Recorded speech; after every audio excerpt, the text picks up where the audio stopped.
வணக்கம் நண்பர்களே, எல்லாரும் எப்படி இருக்கீங்க? வாங்க நம்ம புது வீடியோக்குள்ளே போகலாம். இன்றைக்கி நம்ம வீடியோஸ் ரொம்ப ஸ்பெஷல். என்னென்னா, எல்லாரும் சென்னையில் இருக்கிறவங்கலாம் எப்பயுமே எதிர்பார்க்குற புத்தக கண்காட்சி. ஆமாங்க, 48வது புத்தக கண்காட்சி இந்த தடவை கொஞ்சம் முன்னாடியே ஸ்டார்ட் பண்ணிட்டாங்க. எங்கன்னா நம்ம நந்தனம் YMCA கிரவுண்டில் தான். எனக்கு தெரிஞ்சு ஒரு வாரம் 10 நாளைக்கு முன்னாடியே ஸ்டார்ட் பண்ணிட்டாங்க. நாங்கள் போனது ஒரு வீக் டே, அதனால் கொஞ்சம் ஓரளவுக்கு அந்தளவுக்கு கூட்டம் இல்லை.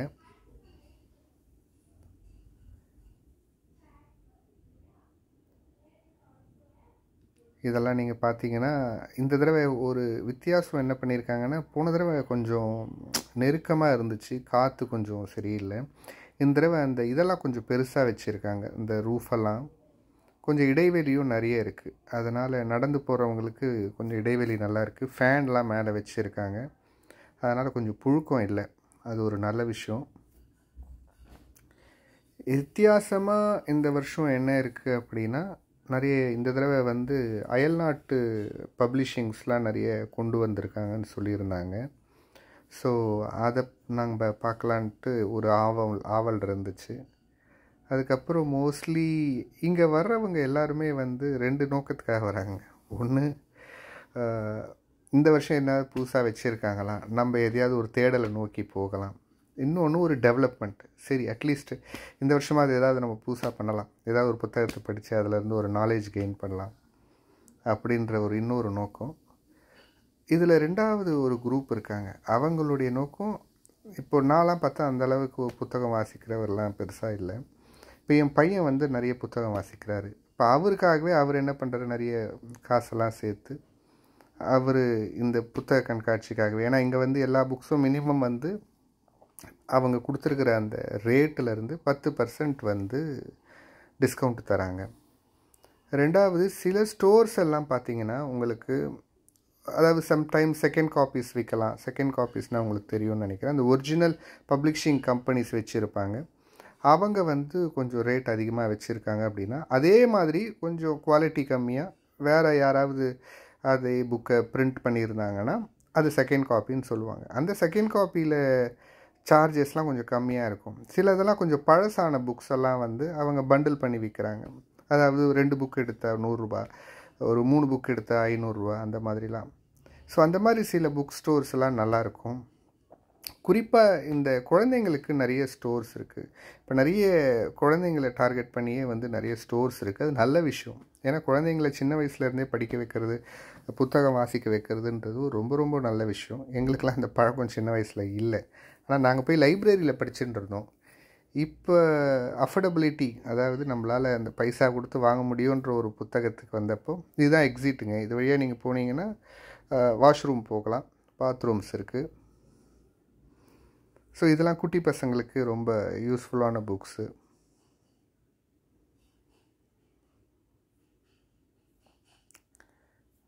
இப்போ நீங்களே பார்க்கலாம், இந்த ஆப்போசிட்டில் இருக்கிற ஸ்டோர்ஸினுடைய டிஃப்ரென்ஸ்.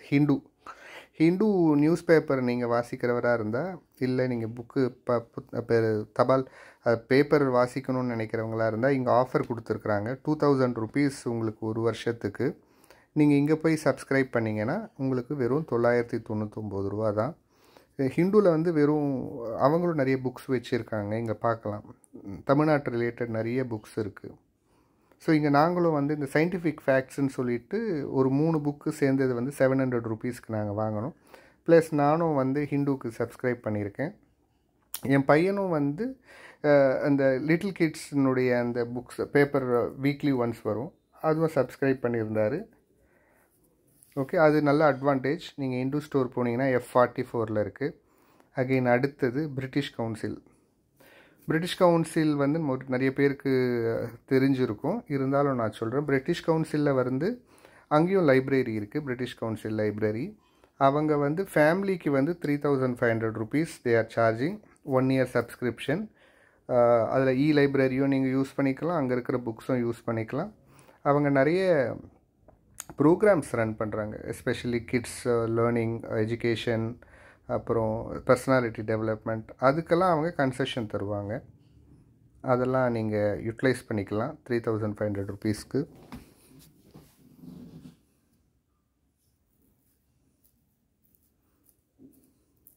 அது இல்லாமல் நிறைய இந்த மோட்டிவேஷ்னல் புக்ஸ் நிறைய கிடைக்குதுங்க. அதெல்லாம் இங்கே நீங்கள் கொஞ்சம் வாங்கணும்னு நினச்சிங்கன்னா சீப் ரேட்டில் வாங்கிக்கலாம். இது American centre.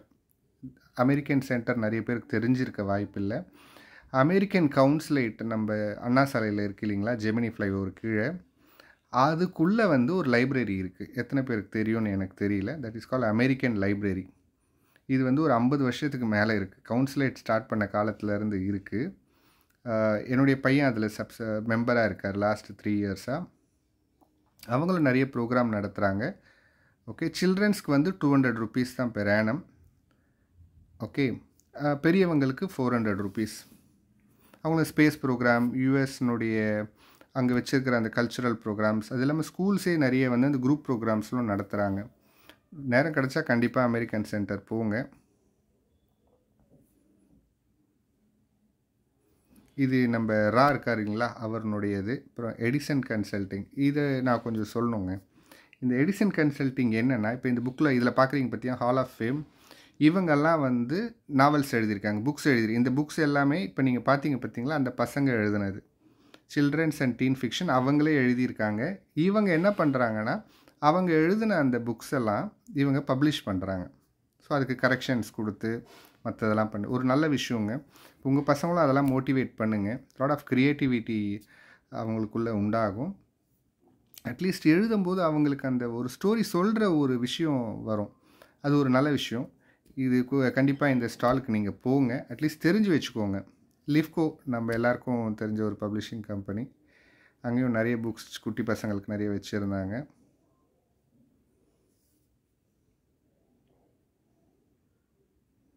Madras book house.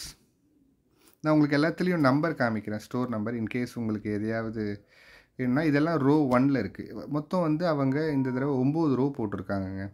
9 ரோவும் ஃபுல்லாக கவர் பண்ண முடியுமான்னு கேட்டால் ஒரே நல்ல கஷ்டம்.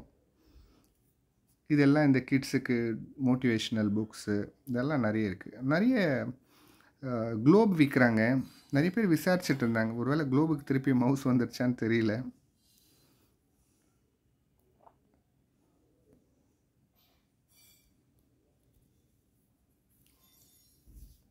நிறைய பதிப்பகம் இருக்குங்க. இது பாருங்கள், இது ஒரு வித்தியாசமாக இருந்துச்சு, சால்ட் பதிப்பகம் அப்படின்னு சொல்லிட்டு. இவங்களுடைய புத்தகங்களும் வித்தியாசமாக தான் இருந்துச்சு. இந்த இடத்துல ஒரு வித்தியாசமான ஒரு விஷயத்தை பார்த்தேன், டைப்ரைட்டிங் மிஷின். நிறைய பேருக்கு இந்த காலத்தில் இருக்கிற பசங்களுக்கு டைப்ரைட்டிங் மிஷின் தெரிஞ்சிக்க வாய்ப்பில்லை. நான் ஆக்சுவலாக நான் ஸ்கூல் படித்தப்பெல்லாம் டைப்ரைட்டிங் கிளாஸ்க்கே போயிருக்கேன். அதனால் டைப்ரைட்டிங் ரொம்ப பிடிச்ச விஷயம். இவர் ஃபேமஸ் எழுத்தாளர், உங்களுக்கு தெரிஞ்சிருக்கும்.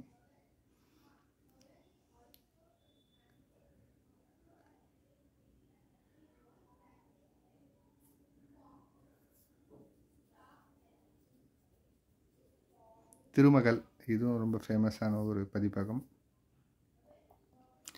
அமர் சித்ரா, நிறைய பேருக்கு அமர் சித்ரா, பசங்க வச்சுருக்கிறவங்க வீட்டில் அமர் சித்ரா ரொம்ப ஃபேமஸ். ஏன்னா டிங்கிள் வந்து ரொம்ப ஒரு பிரசிசி பற்ற ஒரு நாளிதழில் வீக்லி சப்ஸ்கிரிப்ஷனும் வரும், புக்ஸும் நிறைய இருக்கும். இந்த டிங்கிள் வந்து நிறைய குட்டி பசங்களுக்கு ரொம்ப பிடிக்கும். அதுக்குன்னு தனியாக ஸ்டோர் வச்சுருக்காங்க. நீங்கள் கிட்ஸ் வச்சுருக்கீங்கன்னா கண்டிப்பாக இதுக்கு போங்க.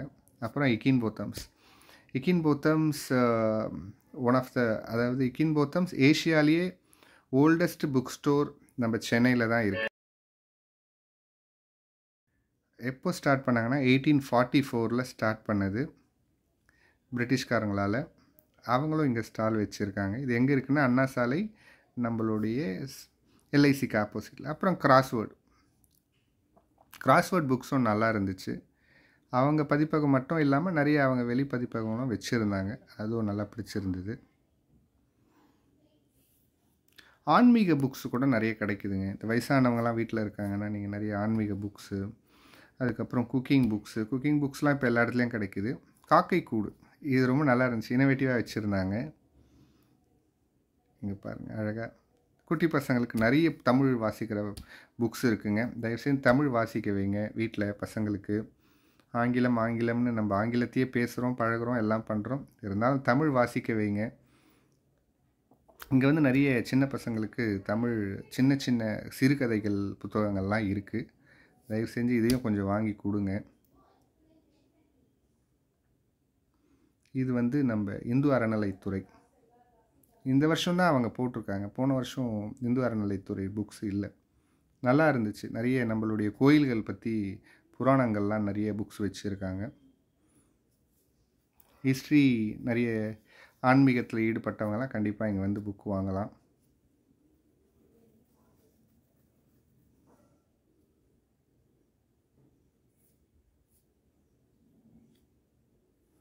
இன்னொரு நல்ல விஷயம் இந்த சென்னை புக் ஃபேரில் என்னென்னாங்க, இங்கே ஒரு பகுதி வந்து நம்ம இந்த புக்ஸு ஸ்டால் இருக்குங்களா, இதுக்கு ஆப்போசிட்டில் பார்த்தீங்கன்னா ஒரு பெரிய மேடை இருக்குங்க. அங்கே வந்து டெய்லி வந்து சொற்பொழிவு, பட்டிமன்றம், அப்புறம் இந்த ஆத்தர்ஸை கூப்பிட்டு வந்து புத்தகம் எழுதுகிறவங்களை கூப்பிட்டு வந்து அவங்களுடைய எக்ஸ்பீரியன்ஸை ஷேர் பண்ணுறது, நிறைய இந்த பெரிய பெரிய கவிஞர்கள் அவங்கெல்லாம் வராங்க.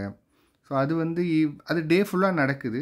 எஸ்பெஷலி நீங்கள் குறிப்பாக சொல்லணுன்னா ஈவினிங்கில் பார்த்தீங்கன்னா நிறைய பெரிய ஆட்கள்லாம் வந்து நிறைய IAS officer, IPS officers, ministers நிறைய பேர் வந்து பேசுகிறாங்க.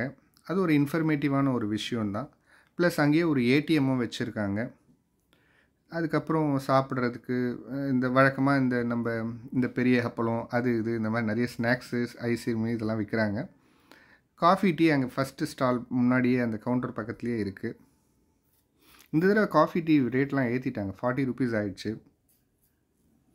குமுதம் சின்ன வயசில் எல்லார் வீட்லேயும் இருக்கிற ஒரு இதுனா குமுதம் இருக்கும் எல்லார் வீட்லேயும்.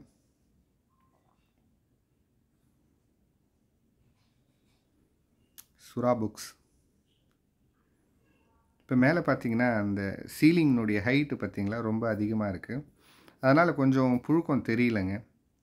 என்னுடைய சஜஷன் ஆர் அறிவுரை என்னென்னா, வீக் டேஸில் போங்க. அப்போ தான் நீங்கள் க்ரௌட் இல்லாமல்